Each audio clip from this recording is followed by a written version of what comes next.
nós estamos recebendo aqui no podcast do programa Cidade em Foco a delegada de Polícia Federal, doutora Paula Mari. Policial há 20 anos, doutora Paula atua no grupo de repressão aos crimes cibernéticos da Polícia Federal no estado do Rio de Janeiro, sendo uma referência nacional no combate a abuso e também a exploração sexual de crianças e adolescentes. Seja muito bem-vinda à Cidade em Foco, doutora. Prazer recebê-la. Muito obrigada, Thalita, e parabéns ao programa por falar de um assunto que a gente sabe que é muito difícil, mas também que é extremamente atual, sério e que faz inúmeras vítimas invisíveis. Exatamente. Esse é o ponto que eu quero começar a nossa entrevista, o nosso bate-papo. Quando a gente fala em números, é algo alarmante. E então é um tema que tem sim que ser debatido, tem sim que ser falado em todos os lugares, em todas as mídias, em todos os veículos, não é isso? A gente tem dados aqui, só para quem está assistindo a gente, somente esse ano de 2022 já foram deflagradas 86 operações e já foram realizadas 52 prisões só em 2022, não é isso? Exatamente, a gente sabe, muito embora esses números sejam assustadores, a gente sabe que no que diz respeito às diversas formas de violência, em especial a violência sexual contra crianças e adolescentes, ela é muito subnotificada. A gente trabalha com cifras negras, então esses números já assustam. Imagina a gente sabendo que a realidade é ainda pior, então que o cenário é ainda mais assustador. E essa média dá cerca de uma prisão de abusador sexual de criança a cada 2 dias. Eu gostaria de conhecer um pouco da história da senhora, resumidamente, né? É um currículo muito extenso, uma experiência muito vasta nessa área. Eu gostaria que a senhora contasse pra gente um pouquinho. Vou tentar resumir. Eu primeiro fiz faculdade de engenharia eletrônica na UFRJ, porque eu sempre gostei muito de números, de matemática, fui monitora de cálculo na faculdade. E quando eu estava quase terminando, eu decidi fazer concurso público. Não tinha rede social como tem hoje, então que a gente tem até mais acesso à informação a diversos tipos de profissão e profissionais.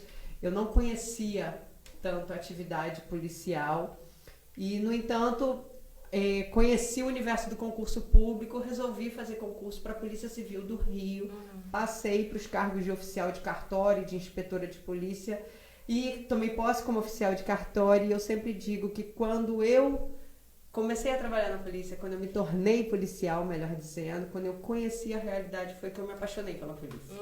Né? Que a gente tem acesso aos maiores problemas, dificuldades, mazelas da sociedade, a crimes bárbaros, e que você vê ali um potencial de você conseguir tocar e transformar vidas positivamente. E então, assim que eu passei no concurso, eu comecei a fazer faculdade de Direito, já almejando o cargo de delegada. Pouco tempo depois, eu prestei o concurso para escrivã da Polícia Federal, porque até então era formada só em engenharia. Fiz, passei, aí fui fazer academia de polícia em Brasília, como todo mundo. Depois eu tomei posse em Manaus. Passado algum tempo, consegui ser removida para o Rio de Janeiro e dei continuidade à faculdade de Direito, até que eu me formei e fiz o primeiro concurso que teve após a minha formatura em Direito. E quando eu fiz o concurso, fiz só um concurso, que foi para delegada de Polícia Federal, porque para mim não servia outra atividade, outra profissão, porque já tinha se tornado realmente uma paixão, uma vocação. Fiz o concurso, passei aí de novo, fui para Brasília, fiz academia de polícia, tomei posse em Belém do Pará e depois voltei para o Rio.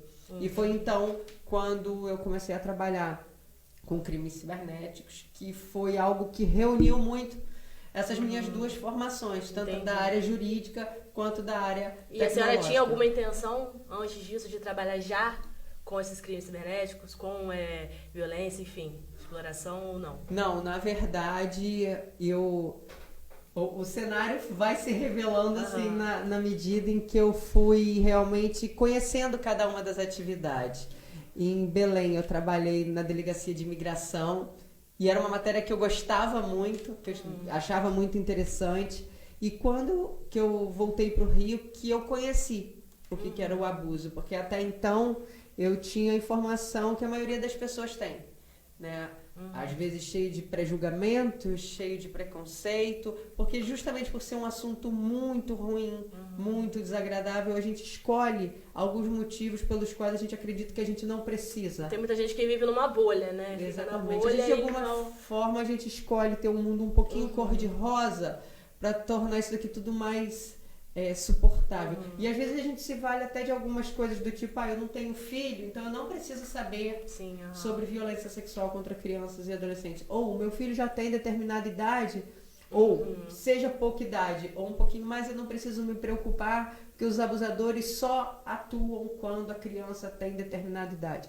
Então a gente justamente, cheio dessas ideias completamente equivocadas, a gente acredita que a gente está numa região, talvez que nem você tenha falado, de bolha, numa região protegida. Você fala, não, aqui eu estou protegida porque eles só atuam lá, seja esse lá onde for. E aí quando eu comecei a trabalhar com matéria, que eu vou dizer que foi por acaso, sabe? Passado algum tempo eu já identifiquei que não foi por acaso. Uma vez até ouvindo uma testemunha, ela me perguntou por que você escolheu trabalhar com essa matéria. Aí eu parei para pensar. E aí ele falou assim, eu já vi que você não escolheu, que você foi escolhida. De alguma forma isso se torna um desafio enorme, porque a gente vê que isso está muito mais presente, infelizmente, do que a gente imagina em diversos lugares. E se torna um pouco uma missão também. Entendi. Quando a gente fala de internet, né, vinda da internet, as redes sociais, aumentou toda essa questão, todo esse perigo das crianças, dos adolescentes. A pandemia veio ainda aumentar essa questão, os pais sempre trabalhando, essa rotina corrida, deixa os filhos com a babá, enfim, ou até mesmo com o familiar, né, que tem esses casos também. Os números aumentaram bastante nesse último período. Muito. A pandemia acabou conjugando alguns fatores que foram muito ruins para essa questão do abuso, seja porque muitas crianças permaneceram confinadas com seus agressores ou porque permaneceram de uma forma exageradamente exposta e desvigiada na internet. Porque a internet ela ainda traz essa falsa sensação de segurança, tanto para os criminosos quanto para as vítimas. Então, mesmo conceitos simples do tipo, não converse com estranhos, não aceite presentes de estranhos, que todos os pais responsáveis falam isso para as crianças, isso é relativizado no ambiente virtual. Então, assim, quem que não conversa com um desconhecido, mas que a gente tem aquela impressão assim, mas eu conheço, mas ele é meu amigo. Então, da mesma forma que jamais um adulto responsável deveria deixar uma criança de 5, 10 anos sozinha numa rua, num shopping, não deveria deixá-lo também na internet. Então, os pais, seja por desconhecerem os perigos que a internet pode trazer, seja por essa falsa sensação, não, mas eu estou constantemente monitorando. Ou até mesmo a facilidade, né? Dar o telefone para a criança e deixar ali para a criança ficar quieta. Tem muito isso a gente também, tem visto a gente vê isso muito. Todo mundo cada vez mais ocupado, chega em casa sem tempo para nada, e o que faz? Pega o celular. E até mesmo a gente vê que muitas crianças e adolescentes estão tendo a sua educação realizada pela internet. Sim, E quando eu digo educação, não estou fazendo crítica ao estudo remoto, não, mas eu falo muitas coisas que os pais, que as famílias não ensinam, não tem tempo, não tem paciência, a criança vai buscar esse tipo de informação, esse tipo de conhecimento na internet. Pode ser que ela aprenda isso da pior maneira possível.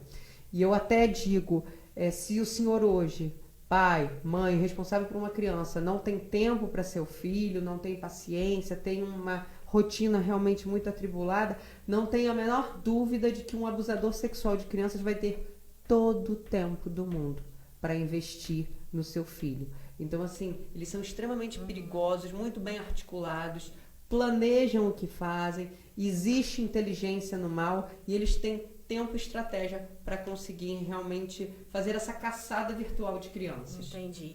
Tem como o responsável identificar de alguma maneira que tem alguma coisa errada, visto que pode vir de um estranho através da internet, enfim, um estranho que rodeia a criança ali, ou até mesmo de um familiar? Sim, a criança sempre dá sinais. E mais importante até, eu vou indicar alguns deles, mas mais importante até do que a gente saber quais são os sinais, é a pessoa querer ver. Porque às vezes o sinal pode estar extremamente evidente e aquele adulto não percebe. Ou percebe e não toma providência. Então, se eu tivesse que fazer uma lista, eu diria, primeiro é você querer ver. Segundo, querer tomar atitude, providência no melhor interesse da criança sempre. E em terceiro lugar, saber quais são esses sinais. Porque de nada adianta você, eu sei quais os sinais e eu não vou tomar qualquer providência. Um deles seria, a criança sempre, porque não existe um checklist. Fez isso, logo eu posso afirmar ou negar que foi vítima de alguma forma de violência. A criança sempre apresenta sinais, ela sempre muda de comportamento. era uma criança feliz, alegre, extrovertida, a criança passa a ficar mais tímida, introspectiva, ou tem uma queda repentina no rendimento escolar, ou ela já conseguia fazer determinadas atividades, ir ao banheiro sozinha, de repente ela apresenta incontinência urinária, volta a fazer xixi na cama. Ela pode ser que ela apresente alguns sinais de tristeza, depressão, ansiedade, alguns tipos de distúrbio do sono, sem uma causa aparente. Por exemplo, não houve uma morte, não houve algum trauma na família, então aparentemente não há qualquer problema. A criança tinha uma relação normal, por exemplo, com o computador, com o celular, de repente ela passa a ter um relacionamento diferente, ou se esconde para conseguir conversar, ou esconde o equipamento, ou fica mais nervosa, mais tensa, mais ansiosa quando está ali. Alguns adolescentes podem apresentar sinais de automutilação. Toda adolescente que se automutila foi vítima de abuso sexual? Não. Mas um dos fatores, uma das causas, melhor dizendo, da automutilação pode ter sido alguma forma de violência sexual. Entendi. E o responsável, identificando alguma dessas questões, ele deve imediatamente procurar a polícia. Sim, sempre denunciar. O silêncio jamais protege a criança vítima. O silêncio sempre protege o abusador. E falar pode ser muito difícil, mas não falar pode ser fatal. Então, na dúvida, não precisa investigar, porque às vezes a pessoa acha que tem que procurar mais elementos para poder levar, para poder embasar essa notícia crime. Procure uma delegacia de polícia e denuncie para que o ciclo de violência seja rompido e que seja realmente identificado. E digo mais, porque os criminosos eles costumam ser abusadores seriais, contumazes. Então eles fazem incontáveis vítimas. Não raras vezes, quando uma das vítimas consegue se encorajar e denunciar, a gente constata, e a imprensa, a mídia tem mostrado isso, quantas outras vítimas se encorajam depois, ou até porque não tiveram, às vezes, a escuta feita da maneira adequada. Muitas vezes os pais não acreditam. Às vezes acontece, infelizmente, que os pais pedem, quando eu falo pais, os responsáveis, para que a criança sempre conte quando algo acontece. E às vezes quando ela revela, seja porque é muito chocante ter essa informação da violência, ou seja porque o agressor ou agressora é uma pessoa acima de qualquer suspeito e a família realmente fica em choque. Então já houve casos de crianças, adolescentes que tomaram uma surra depois de contarem para os pais. E quando esses casos vêm à tona, a gente vê, por vezes, inúmeras outras vítimas se encorajando para poderem, sim, também revelarem. Entendi. Bom, hoje a senhora está no município de Paraíba do Sul. Quero falar agora um pouquinho a respeito desse assunto. Gostaria que a senhora explicasse para a gente o motivo da sua vinda aqui em Paraíba do Sul. É muito importante.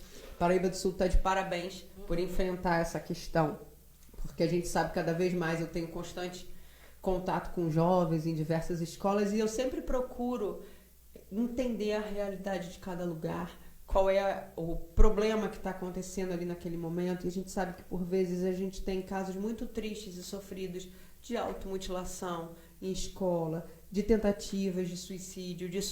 Então tudo isso serve de um alerta, de alguma forma, para a gente ver de que maneira a gente, até como sociedade, será que a gente está errando em alguma coisa? Não estou afirmando que sim, mas para a gente trazer esse questionamento, a gente não está errando, de que forma a gente pode melhorar e aprimorar medidas que às vezes já existam.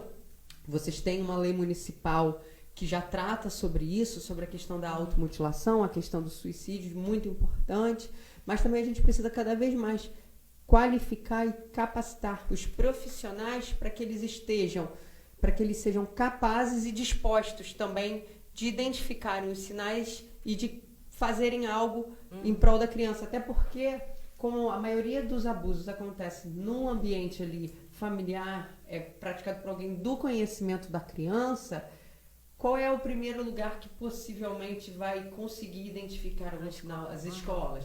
Então, esse investimento na escola é fundamental, tanto para ter esse acompanhamento constante das crianças, dos adolescentes, e também de toda a rede de orientadores educacionais, de professores. E também a intenção da minha vinda aqui é para a gente fomentar ainda mais esses vínculos entre toda essa rede de apoio, conselho tutelar, a área da saúde, as escolas, para que juntos a gente consiga enfrentar esse problema. Entendi. A senhora visita outras cidades também do estado, faz essas palestras em outras cidades também, como que é a rotina da senhora atualmente? Sim, é sempre conciliando com o meu trabalho, mas sempre que as pessoas convidam, eu tento comparecer, porque eu sei que essa troca é muito importante. Em alguns casos eu percebo que muitas das vezes a intenção da palestra não é só ser preventiva, mas por vezes que as escolas enfrentam algum problema, estão diante de uma realidade que elas não estão conseguindo lidar. Sim. Olha, a gente tem tido casos recorrentes disso, e como é que a gente faz? Como é que a gente identifica a causa? A gente também está num período, eu vou chamar de pós-pandemia, que assim, que reflexos que isso tudo trouxe para os nossos jovens? De que forma que eles estão lidando com isso? Porque pode ser que alguns resultados vão surgindo ao longo do tempo. Então, assim, muitas vezes e não só no estado do Rio, às vezes eu rodo outros estados também do país, para a gente conseguir conversar e principalmente ter esse intercâmbio até de boas práticas, não só boas práticas investigativas, mas também boas práticas adotadas por diversos lugares, porque eu acredito que todo modelo que funcione muito bem a gente precisa copiar, né? Então, assim, determinado lugar conseguiu, ou seja uma lei, ou uma determinada medida que tem surtido muito efeito, que tem funcionado muito com os jovens, para a gente realmente fazer esse intercâmbio e ver de qual forma a gente consegue melhorar. Entendi. Quem quiser acompanhar a senhora, o trabalho, como faz? Quais são as redes sociais? Consegue me encontrar nas redes sociais @paulamary, @PaulaPMRA, e qualquer coisa a gente consegue conversar ali, porque sempre tem alguém que precisa de alguma forma de uma escuta, de uma orientação, mas digo que ali não funciona como um canal de denúncia. Então isso até deixa eu até fazer um outro alerta muito importante. Por vezes a gente sabe, dentre os diversos tipos de crimes, alguns deles são o estupro de vulnerável, a produção de imagens, que é fotografar, registrar, filmar de qualquer forma, ter a posse, armazenar esses arquivos, compartilhar, publicar, divulgar, transmitir, vender e expor à venda. Então, por vezes, em redes sociais, uma pessoa recebe um conteúdo e não procura uma autoridade competente para denunciar, começa a postar, ajude, vamos divulgar para que chegue o maior número de pessoas possível, para que as autoridades tomem conhecimento. As autoridades tomam conhecimento através do registro formal. Então, até porque publicar é crime. Então, teve acesso, recebeu algum tipo de conteúdo ilícito, procure uma delegacia de polícia e denuncie. A gente tem também o canal do Disque 100. Entendi. Eu tô vendo 2 livros ali que a senhora trouxe pra gente, fala rapidinho sobre eles. Eu sou a coautora desses 2 livros, que foram escritos por especialistas, um deles por delegados de polícia, tanto da Polícia Federal quanto da Polícia Civil, todos especialistas no tema.